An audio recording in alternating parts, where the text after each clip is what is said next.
Welcome to Balance. We are back. I'm Daniel. This is Katie, and we are going to talk about something that's freshly in our minds from a session that Katie went to about a month ago.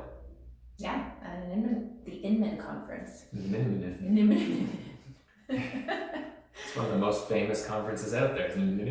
Yeah, so this company called, I'll give them the credit because they came up with it. T3 Fellows is the company that basically ran this session, and they came up or created these 4 agent archetypes. Archetypes? All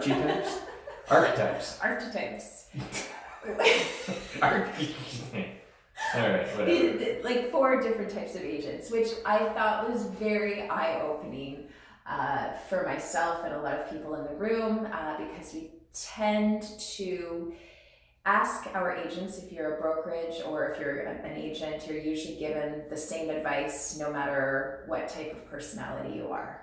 Yeah, so this was designed to help, in one respect, help people identify the types of people that they're working with and get the most out of them, but more importantly, helping all of us as agents identify what type of a person we are, so that we can better plan out how we do our business and be more successful. Exactly.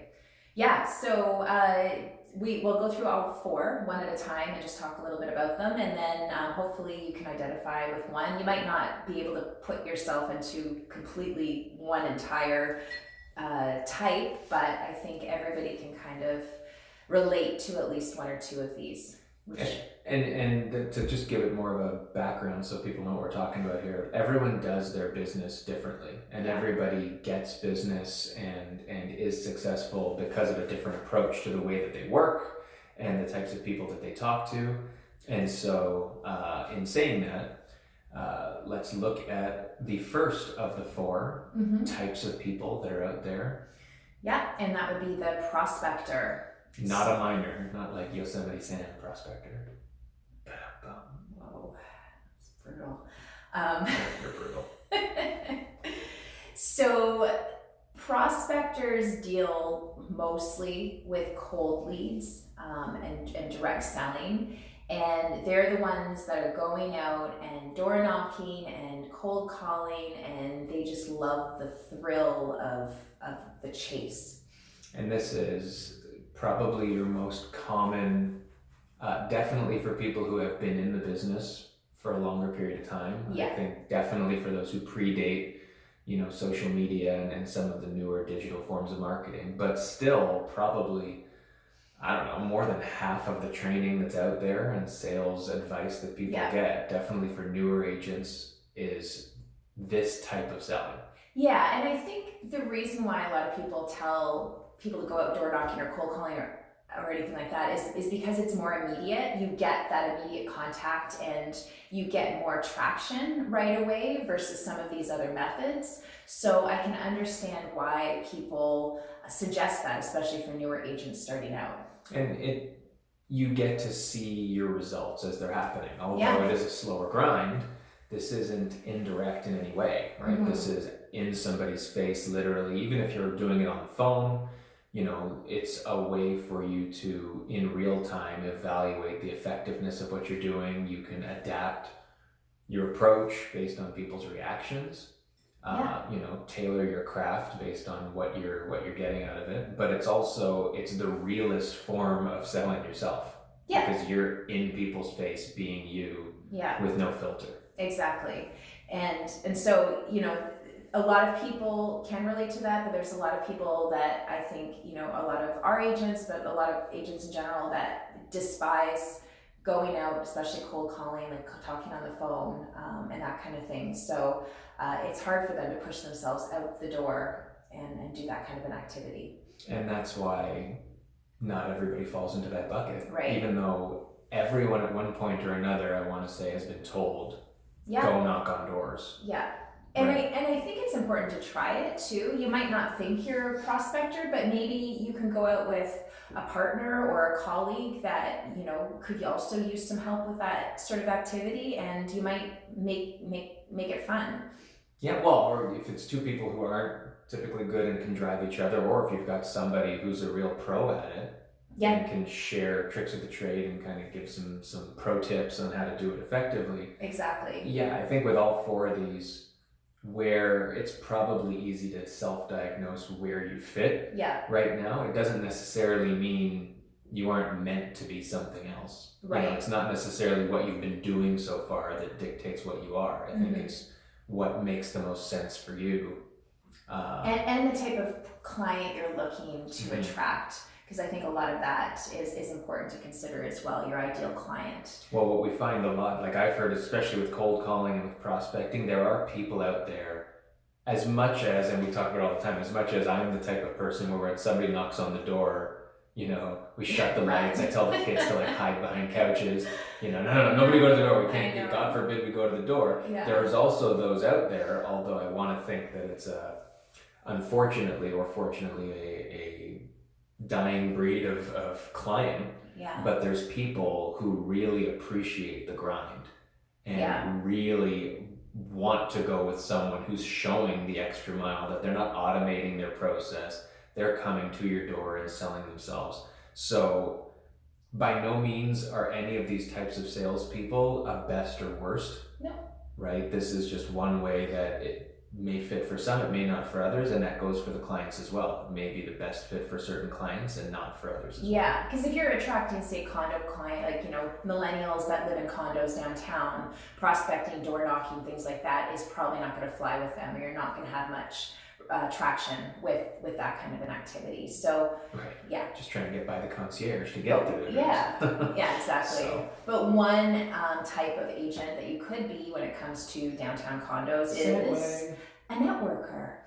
And a networker is also, I guess, more of a not traditional, but just somebody that, you know, networkers have been around, you know, forever. There's, you know, people when you're going out to a party, but more recently with agents, what they'll do is put together seminars, like first-time homebuyer seminars or investing seminars, and invite people out to talk and to network with, and that's where you get more of your warm leads, and that can make certain people more comfortable. Yeah, it's using the actual environment that exists to have these conversations instead of creating your own environments by going to people who aren't expecting you, right? So yeah, like you said, events, sometimes you're joining a chamber of commerce, you're joining a social group or whatever, and things that are pre-existing to get people talking to each other. Exactly. And I think for networkers, what's important to recognize is you have to ease into the sales pitch. You can't go right in. If you're going to like a PTA meeting at your kid's school, you don't want to go right in with your business cards and your feature sheets flashing around. Like, you got to ease into it. And I can give you an example with our kids' school. I went to a parent council meeting and, you know, just got into talks with the parent, casually asked each other what we do. And when I said to him, I own a real estate brokerage, I'm in real estate, that's when he said, oh wow, I'm actually looking for a condo. And then that's how the conversation happens. So you don't have to force the conversation or force upon people what you do. It'll naturally come out through conversation, and with that people will be more open to talking to you about it as a result. Yeah, it eliminates the sleaze factor to things, and the quicker you are to the punch of why you're there, and from a business perspective, the less likely you are to make a genuine connection, because if it's the first thing out of your mouth, your intention is clearly nothing but getting business rather than building relationships and getting to know people. Exactly. And for networkers, the relationship and the long play is often a lot more the focus, right? Because if it's a recurring meeting, even if it is a seminar that you book, like we just ran a buyer's seminar here last week at our office, and the goal wasn't to walk out of there with clients. It was to provide a service, to meet some people, to learn more about people, and, you know, over the long haul, this will develop potentially into relationships with people that grow their knowledge at a minimum, right? And best case scenario, one or two of them become clients of ours, and that's great. But now if I bumped into any of them on the street, because they're all also local people, it makes a conversation that much easier. Or if they know somebody, this makes bridging, referral gaps and all of that much more effective, because all you're doing is educating people about what you do through natural conversation. Yeah, exactly. And I think with both the prospector and the networker, a good CRM system is a great tool to have, because that will really allow you to follow up effectively with those people that you've met. And both of those, the prospector and the networker, are correct me if I'm wrong, those are kind of your typical long-standing pre-technology archetypes. Exactly. Right? Yeah. And so that's archetypes. But those are the types of things that have been around forever, and it's sort of the cold versus the warm. Yeah. People have worn both hats, but they both can exist exclusive of any sort of fancy tools or technology. Yeah. That being said, there are two other types of people where we start to play into, to a large degree, some of the new tools that are available to salespeople and to real estate agents. Yeah, so the third one is the converter, and that all is the online lead gen people that love being at a computer, filtering through the leads, figuring out who is actually a lead and who has just put their information in for shits and giggles. Shits and giggles. Is that even a term? Shits or giggles. That's why they put them in, shits and giggles. No, but so it's filtering through a lot, and some people love it. I've met agents that love being at home, just going just on their computer looking through things, and I've heard I know agents that absolutely hate it. They need to be out talking to people. So there is a place for converters. Right. Other than your television and your stereo. That's two. I'm gonna hit a third one before this is over. Wow. Shits and giggles. The thing is, though, it's not that the converter is necessarily a long play, but it is, if you're dealing with whatever lead gen or whatever program you're using, it's likely you're going to get a smattering of names and contacts and all that, and you need to develop an approach a system. That not only withstands all the junk that's in there, but starts to learn how to evaluate the good from the bad, or build systems that effectively sift through things so that you can focus your time. Oh, do I have a phone number somewhere? Oh, sorry, that's one of my leads calling. Strange.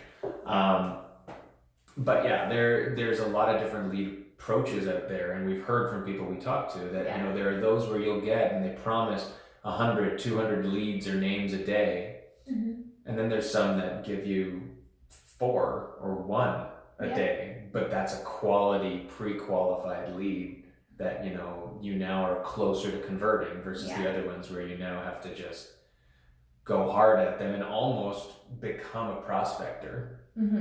Yeah. Because it's still kind of cold. All you have is a name and an email. Yeah. So you as a converter need to be aware of what sort of a system you've got. Yeah. And how to effectively use it, and whether it's what you're comfortable working with. Yeah, and a lot of research needs to go into the type of lead gen you want to look into, whether it's landing pages, websites, all that kind of stuff. So, Facebook ads. There's a lot of options out there, so looking into that. But I think if you're a converter, you know that, and you're willing to do that behind the scenes work to get your system up and running. But I think for all of these, it's about systems, and it comes down to making sure that you've got the correct ones in place in order to effectively do your job and do what you love to do. So the final one is the marketer, and I think this one has come up most recently because of social media and just video, and all of the new things and all the new tools that are coming out, just in general.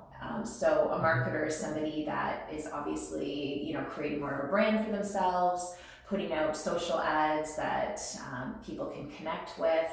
And I think all of us have a little bit of marketers in us, some more than others. But in my mind, that is more of a longer play. And if you're starting out as a newer agent, going right to the marketer might result in a slower progression to leads and sales. I think regardless of when you start as a marketer, it's a slow play regardless, because it's built around building a brand for yourself. You want people, like the goal of the marketer is that people, when they hear who you are, they already feel like they know you, or they know what you offer. Or on the other side of things, if people are thinking about a certain service or whatever, you're a name that comes to mind because they've experienced your brand and experienced your content. And it's not just about, a daily picture on Instagram or a certain thing. The marketer is just someone who's out there and building their personal brand through whatever mechanism and content makes sense. It might be blog posts, it might be visual stuff, it might be talking about the stuff that isn't real estate, but building a connection with individuals on a different level of your likes and dislikes, where people can feel that they know you. But it is a long play. Right. But with that said, once you've established a really effective marketing and branding for yourself, I think that is more of a set it and forget it type thing, in the sense that once people know who you are, the leads will quickly come, and you don't have to work on it on a daily basis as much as some of these other types of agents. In a sense. I think it's a system thing too, though, right? I think it becomes a little more unconscious. Yeah. Like, you're right that it's not going to be such a deliberate, I need to put this content out. It just becomes part of who you are, because that your fans are out there waiting for you. But it's also, it's just part of the way that you operate your business. The same way certain people come in and look at their leads for the day and know they've got to pound out 30 calls and send 50 emails or whatever it is. You've got a certain automated process to when you do certain things. When you've got a listing or when it's done, the testimonial is a key part of your business, because that's something that you go out there as part of your marketing, which inherently is also building leads and letting people know what you do. Yeah. So. Exactly. And I think with each one of these, if you're looking to get an assistant or some help with your business, it's going to look different depending on the type of agent you are. If you're a marketer, you might need somebody just with some social media experience that can put out the social ads for you. Of course, you have most of the say in the messaging and all that comes across, but once you start working with somebody on a social media basis, they get to know you, and they can help you with that and crafting messages and how you want to see that play out.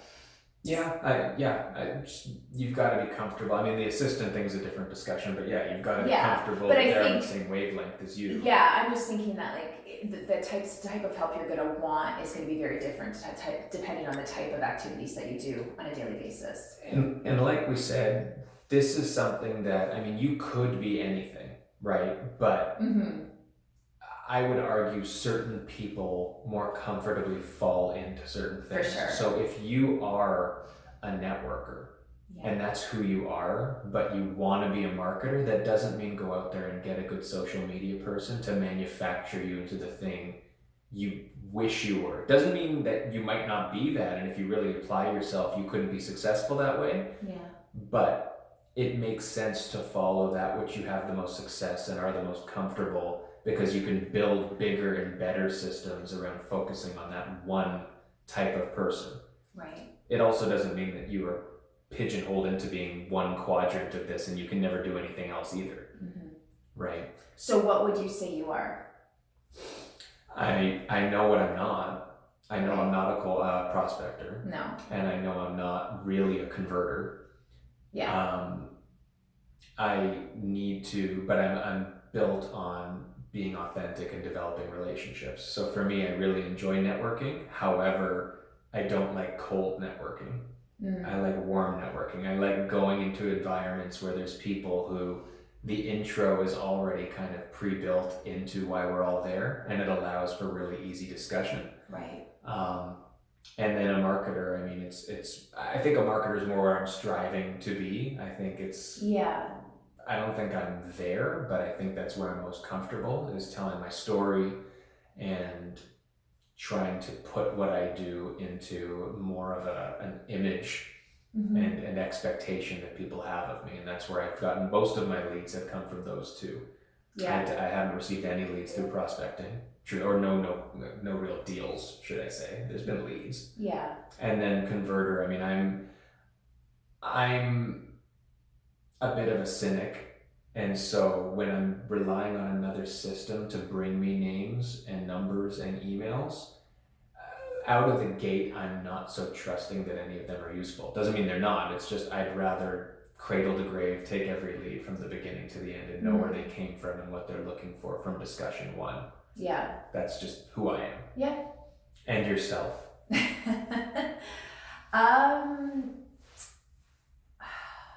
I don't know.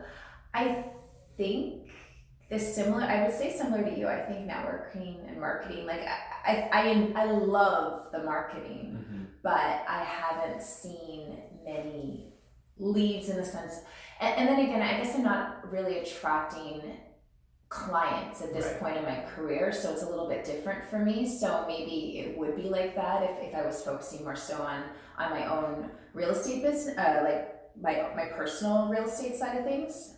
So I think marketing would be. Yeah, I think so too. I mean, I think you're a bit like, if each of us have those two parts, I think we're slightly inverse versions of the two. Where you're more a marketer than I am, and I'm a little bit more of a networker than you are. However, we're both active in both of those. Yeah, things. I think like prospecting a bit. Like I could go out if somebody was like, "Let's go out." You're more door knocking. I'm more it. comfortable with cold leads, I think. But I'm not as much of a cynic. But the converter part, I just don't have any interest as much in that part of things. But not that there's anything wrong with it. I think people do very well with online leads and that. So. Yeah, well, I mean, there's so many different things that get salespeople excited beyond just the paycheck, right? There's the thrill of the hunt. There's the thrill of the close, you know. Well, there's just a relationship. There's all that personal side. And those tie in. Like if you ask yourself what gets me the most excited about selling, that will help bucket you into this sort of a thing as well, right? Yeah. Like if you're very into the relationships, then there's a good chance that it's not to say that if you're a converter you don't develop a relationship, but that's not how converting starts, right? The converting starts with grinding and hard work and converting somebody. It's kind of the ability to take somebody who's not even aware that you're after them and closing them, right? That's a very different thing from going into a room and talking to somebody, getting to know them and building that into a sale, right? So, anyway. So I think it's a good help. It's a good framework to keep in mind as you go through your career. Don't feel like you need to do a certain activity because that's what you're being told or that's what other people are doing. I think if you can kind of put yourself into one or a couple of these different archetypes, then is that how you say it? Works for me. No, seriously, how do you say it? Types of people. Whatever. Okay. That you will better direct your time and energy in a more effective way. And talk to people. Oh my God! Did you not turn off your phone? Jeez, we're rude. expecting a call, and I'll make it silent. It's silent now. The other thing too is don't do this as a solo mission either. Like obviously identify what you believe you are, but talk to people because people know you too, especially your colleagues, people closest to you, and get their opinion because they might think that you're something totally different, and that doesn't make them right or wrong, but it should spark a bigger conversation rather than just saying, I'm a networker, let's do this, right? Yeah. Figure it out, and that'll help you focus your time and your energy into the right activities to make you more successful. Yeah. So let us know what you think. What type of agent are you? And give us a follow on whatever platform you are listening to us on. And thanks for listening. Goodbye. Bye-bye.